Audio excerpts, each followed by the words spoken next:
few moments later.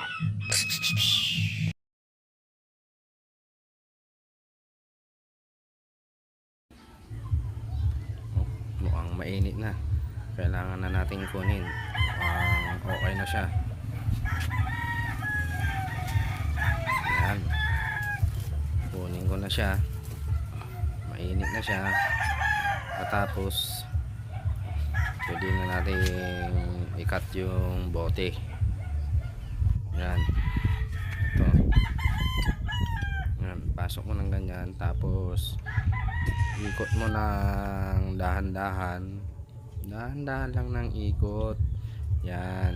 Ikot ng nan. Pag okay na siya, ilublob mo sa tubig.